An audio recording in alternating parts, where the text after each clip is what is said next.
me pillaron haciéndome un tecito, que estoy ahora de 11 ya, pues, hace un poquito de hambre. Hoy día vamos a hablar de los Survival Crafting, la segunda parte de nuestro video.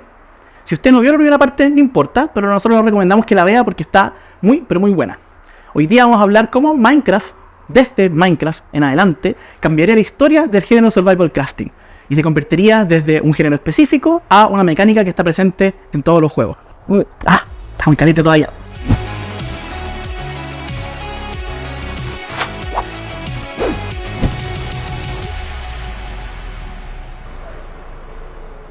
En el video anterior, la primera parte de esta serie, hablamos de los antecedentes del Minecraft, las cosas que fundaron más o menos la dinámica de los juegos survival.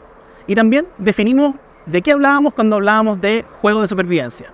Primero, por ejemplo, son juegos donde siempre tenemos una barra que no solamente es una barra de vida, la tradicional barra de HP, sino que también tenemos algunas barras como por ejemplo barra de sed, barra de hambre o en algunos casos como en Real World, barra de frío también. También hablamos de la estructura de los juegos. Son juegos en general que no tienen una historia fija, tienen solamente un objetivo general, que suele ser sobrevivir. Son juegos que no te llevan de la mano a través de diferentes acontecimientos, aunque, como veremos en el video de hoy, hay excepciones a esa regla. Y por último también son juegos donde hay algún tipo de recurso que puedes gestionar, farmear y acumular, ya sea agua, comida, pero también materiales como madera, piedra, distintos tipos de alimentos que puedes mezclar, ¿no es cierto?, para poder generar transformaciones en estos materiales. El éxito de Minecraft hizo que todos los desarrolladores quisieran un pequeño trozo de este pastel tan exitoso. Y es que Minecraft tomó los mejores elementos del género survival, o mejor dicho, los elementos más simples del género survival, y los mezcló con esta idea de la construcción ilimitada. Si bien no fue el primero en hacerlo, porque Stranded del 2003 ya lo había hecho, este gran éxito generó la aparición de los famosos juegos survival crafting y que esta mecánica se volviese casi ubicua o presente en todos los videojuegos. De hecho, si usted viene a Steam y busca, por ejemplo, solamente por Survival, que eso también, por supuesto, considera los juegos como Survival Horror u otros tipos de subgéneros del Survival, puede ver que tiene más de 9.000 juegos registrados con la etiqueta Survival. Si usted hace lo mismo, por ejemplo, con la etiqueta Crafting, va a ver que hay más de 3.100 juegos que calzan con esta categoría. Pero incluso si usted es más específico y va a la etiqueta Open World Survival Craft, o sea, 4 cosas. Open World, bueno, eso es una sola cosa, son 2 palabras. Open World Survival Craft, que es como el género más popular de esta categoría, o la subcategoría más importante en este tipo de juegos, va a encontrar que hay más de 400 títulos bajo esta categorización.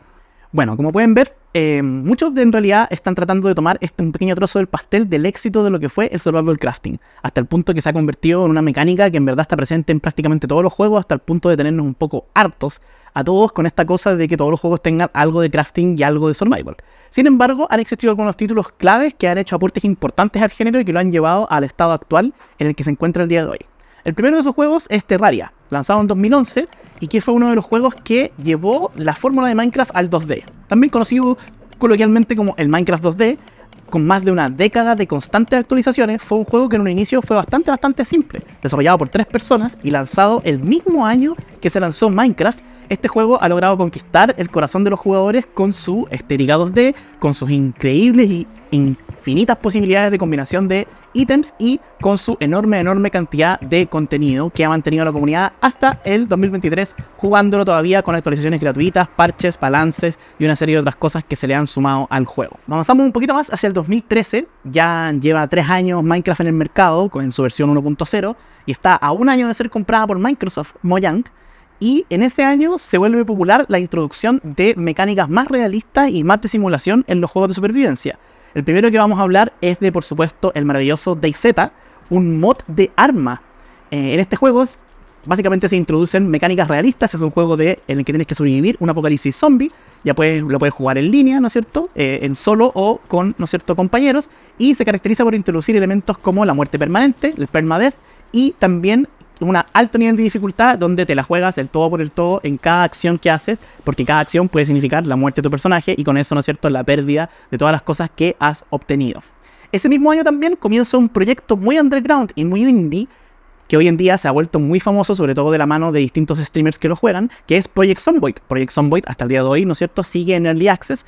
Fue lanzado originalmente en 2013 y con una perspectiva cenital, ¿no es cierto?, o 3/4 como le dicen, en realidad no es cenital exactamente, es más 3/4 que cenital, ¿no es cierto? Estilo Diablo, un estilo de gameplay point and click y una serie de mecánicas de simulación de supervivencia también te pone con mecánicas de muerte permanente en la piel de una persona común y corriente que tiene que sobrevivir, ¿no es cierto?, una apocalipsis zombie jugándose el todo por el todo. Este juego también se puede jugar de manera solitaria y también se puede jugar con amigos. Estos dos juegos, DayZ y Project Zomboid, son los que introducen los elementos de muerte permanente y de simulación de supervivencia. ¿Qué quiere decir eso? Por ejemplo, en Project Zomboid te puedes cortar las manos con un vidrio roto, te puedes aburrir, te puedes deprimir, tienes que leer revistas para tratar de entretenerte a ti mismo, porque eso influye también. Tienes una serie de stats que pueden influir en la run que haces y, por supuesto, también, por ejemplo, los autos, tienes que repararlos, tienes que ponerles combustible y una serie de cosas, ¿no es cierto?, que otros juegos básicamente prescinden de ellas para hacerlos más accesibles. Nos saltamos algunos juegos. El 2015 fue un año de lanzamientos de juegos survival, pero lamentablemente no tenemos todo el tiempo del mundo para hablar de todos los juegos. Por ejemplo, está Empyrean Galactic Survival, que es un juego que yo quiero mucho, pero que en realidad no conoce ni su mamá, así que no vamos a hablar de él. Pero el 2016 tenemos el lanzamiento de uno de los juegos más polémicos del género y que ocasionó muchísima polémica a sus creadores por allá por el año 2016, a Hello Games. Hablamos de el infame o famoso, depende como usted lo vea, No Man's Sky. Este juego introdujo básicamente la noción de un mundo abierto infinito. Esto obviamente no es tan preciso porque Minecraft ya tenía un mundo abierto infinito, solo limitado por la capacidad técnica de generar más mapas, pero en el caso de No Man's Sky llevan esta apuesta del mapa infinito a la potencia de 10.000, simulando, ¿no es cierto?, un universo infinito con miles de millones de planetas para explorar. La gran gracia de este juego y su promesa fundamental era la idea de poder tomar una nave espacial, entrar dentro de esta nave espacial, despegar de un planeta, salir de la atmósfera hacia el espacio y aterrizar en un mundo cualquiera que quisieras del sistema solar, y luego poder viajar a otros sistemas solares. Fue un juego que tuvo bastante polémica porque muchas de las promesas que se hicieron originalmente no se cumplieron, pero que luego ya de 17, 18, 19, 20, 21, 22, 23, 7 años, ¿no es cierto? Tuve que hacerlo con las manos porque no lo puedo hacer en mi mente. 7 años de actualizaciones constantes se ha convertido en uno de los juegos favoritos de la comunidad y que introdujo esta idea de utilizar la generación procedural para hacer mapas increíblemente extensos y grandes, ¿no es cierto?, para que el jugador pueda explorar y farmear recursos. Antes de No Man's Sky, sin embargo, hay un juego que no mencionamos, que es el Ark Survival Evolved. Y esto es que este juego salió en Early Access en 2015, pero no fue hasta 2017 que fue su lanzamiento oficial en su versión 1.0. Este juego, más feo que pegarle a la mamá, algunos le llaman el Ark de los dinosaurios o el Ark con hombres musculosos, porque te coloca en una isla con gráficos de Unreal Engine 4 muy realistas, muy fotorrealistas, sin embargo con una performance terrible y muy mal optimizada para la época, agarrándote a puñetazos con árboles y dinosaurios, y introduce una mecánica que es muy importante, que es la domesticación de animales, en este caso de dinosaurios. La idea es que tú podías, ¿no es cierto?, dormir a un dinosaurio en vez de matarlo, darle cierto tipo de comida y cuando el dinosaurio despertara, serías su nuevo amo y lo podías utilizar para distintas tareas que eran fundamentales en el juego.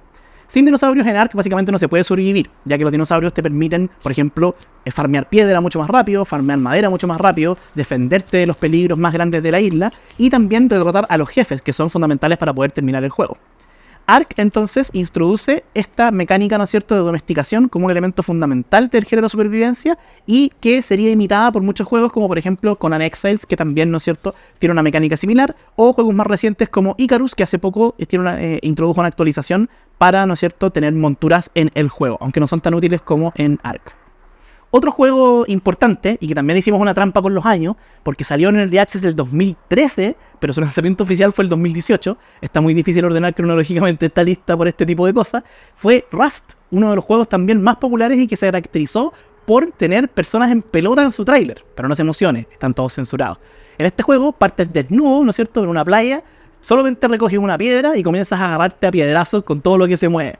Este juego introdujo también una mecánica que es fundamental en este género, que es el raiding de bases. Por supuesto, no es que Rust lo haya inventado propiamente tal. Sin embargo, fue uno de los juegos que popularizó más esto de poder invadir las bases, ¿no es cierto?, de otros jugadores online. Y es que cuando tú construyes tu refugio y lo llenas con los materiales que tú tienes y luego te desconectas del servidor, tu refugio queda ahí disponible para todas las personas que lo quieran destruir y robarte las cosas. Ponerle explosivos, ¿no es cierto?, a tus murallas, tratar de entrar. Entonces se generó toda una competencia para construir bases con trampa, bases ocultas, bases con doble, triple, cuádruple muro para que fuera más difícil entrar, ¿no es cierto? Y organizarse en clanes para poder defender estas bases.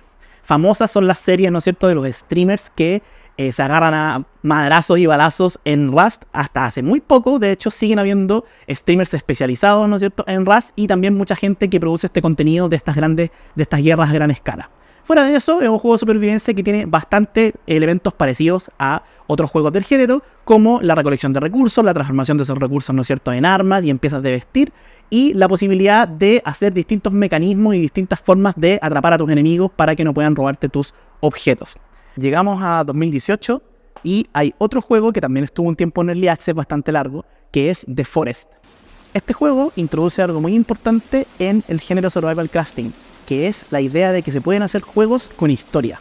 The Forest es un juego que tiene una historia lineal en el cual eres una persona especialista en supervivencia, o qué coincidencia, que se cae su avión en una isla y unos especies de tipos pintados, ¿no es cierto?, que en ese momento no sabemos qué características tienen, capturan a tu hijo y se lo llevan. Y tu objetivo es recuperarlo. Este es un juego de terror en el cual te darás cuenta que estos tipos pintados que andan corriendo por la isla son unas especies de mutantes caníbales con los que tendrás que enfrentarte para recuperar a tu hijo. The Forest, también otro juego parecido como The Long Dark, son juegos que no solamente mezclan elementos realistas de supervivencia con un gameplay bastante más pausado, sino que además una historia bastante sólida con distintos elementos, ¿no es cierto?, de simbolismo y distintos elementos para que el jugador esté inmerso en este universo, demostrándonos que también los juegos de supervivencia funcionan con una historia más estructurada. El mismo año en que se lanza The Forest, también tenemos el lanzamiento oficial de Subnautica, otro proyecto que también estuvo bastantes años en Early Access. Y este juego, también en la lógica de The Forest, demuestra una vez más que se puede no solamente hacer un gran juego de supervivencia y crafteo con una buena historia, con una historia decente o con la presencia de una historia, sino que se puede hacer un juego de supervivencia y crafteo en primera persona con la mejor historia. Y además que funciona como una experiencia single player completamente. Y es que en general la mayoría de los juegos survival son juegos multiplayer. Hay por supuesto excepciones a esta regla, siendo Subnautica quizás la excepción más importante, pero en general son juegos que ponen énfasis en la experiencia cooperativa, o sea, jugar con amigos. Subnautica rechaza todo esto y dice: vamos a hacer un juego single player como Dios manda, que de casualidad va a ser un juego survival crafting, pero en realidad es principalmente un juego de exploración. Y es que los elementos de terror, exploración, descubrimiento y saber qué es lo que está pasando en la historia del juego son quizás uno de los mejores logrados en este juego lanzado en 2018. Estamos llegando ya al presente. Nos saltamos como siempre algunos juegos como Green Hell, por ejemplo, pero el 2021 tenemos quizás uno de los survival crafting más populares, ¿no es cierto?, de la última época, que es Valheim, un juego inspirado en la mitología nórdica y que combina gráficos de la época de PCX, ¿no es cierto?, gráficos poligonales, estilo PCX, con efectos de partículas y iluminación modernas, presentando quizás una de las evoluciones más importantes o de los cambios más importantes en términos estéticos. Es un juego con una estética muy pulida, con un esquema de juego, con un estilo de juego muy tradicional basado en jefes, en el cual, ¿no es cierto?, tienes que ir farmeando los materiales necesarios para poder enfrentarte a el jefe siguiente cada vez más poderoso en este, ¿no es cierto?, mundo vikingo, al cual se va después de la muerte, haciendo un guiño, ¿no es cierto?, a la idea del Valhalla, el Valheim, el Valhalla, ¿no es cierto?, con un personaje que parte siendo transportado después de su muerte a este mundo un poco de ensueños en el cual tienen que enfrentarse a estos jefes. Valheim además introduce un sistema de construcción bastante interesante y bastante modular, basado en lo que ya se había visto en otros juegos, pero que permite hacer estructuras de alta complejidad, ¿no es cierto?, y con un valor estético, pero que también influye en el gameplay, porque entre más bonita sea tu casa, y más alfombritas y antorchitas y cuadritos tendrás un stat, que es el stat de comodidad, ¿no es cierto?, el cual, ¿no es cierto?, te dará un bonus cada vez que sales de tu base y te vas a enfrentar a otros enemigos. Pero nos falta hablar del último juego. En el 2022 tenemos el último juego de esta lista, que es V-Rising, un juego hecho por una compañía que tiene, hace poquito de hecho, me contaron, le mando un saludo también a nuestra comunidad de Discord, que el estudio desarrollador de V-Rising ya había dejado un juego anterior botado, como le encanta decir a Simón, está súper funada. Aún así, en el 2022 sacaron V-Rising, un juego de crafting survival. En este juego eres un vampiro que tiene ¿no es cierto?, tiene la misión de recuperar su poder, ¿no es cierto?, construir un castillo y tener de nuevo sirvientes. Es un juego bastante interesante que introduce varias mecánicas con un estilo de juego point and click, estilo Diablo, ¿no es cierto?, con gráficas también que recuerdan un poco a el viejo Diablo, con un mapa bastante interesante, dividido, ¿no es cierto?, en distintas áreas, con distintos enemigos que tienen distintos niveles, y además con jefes, muchos jefes que tienes que ir, ¿no es cierto?, combatiendo y venciendo para ganar nuevos poderes y ir aumentando tu poder vampírico. Este juego sigue en Early Access, sigue sacando contenido, y existe cierta desconfianza, ¿no es cierto?, en la comunidad sobre si es que efectivamente el estudio va a llevar el juego a buen término o va a pasar lo que pasó con su proyecto anterior y va a fracasar. Se me acabó el tecito. A mí el survival crafting es un género que me capturó desde el primer momento. Lo que me cautivó del género es la posibilidad de generar proyectos. Y es que tener una idea, llevar esa idea a cabo y completarla y verla crecer en la vida real es algo que puede demorarse incluso años. En cambio, en un juego de crafting, en una sesión, uno se puede plantear un proyecto, como por ejemplo, quiero construir un castillo medieval, quiero limpiar esta zona de enemigos y apoderarme de toda esta península. A mí es un género que me cautiva porque te permite construir y cambiar el entorno en el cual se desarrolla el juego.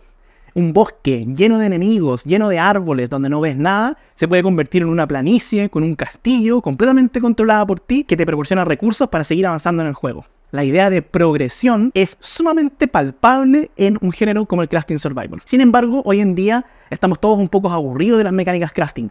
Y es que todos los malditos juegos tienen algún pequeño elemento de crafting o algún pequeño elemento de survival o los dos. Y es que la idea de sobrevivir en un entorno adverso es algo que existe en los videojuegos desde los años 90. La idea de que tienes poca agua, la idea de que tienes pocos alimentos, la idea de que tienes que innovar para sobrevivir, era la mezcla perfecta con el crafting, porque básicamente es una idea parecida a la supervivencia real. Es decir, imitar esta idea de que uno en verdad está, por ejemplo, tratando de hacer fuego sin fósforos, ¿no es cierto? Y tiene que ingeniárselas para hacer un pedernal.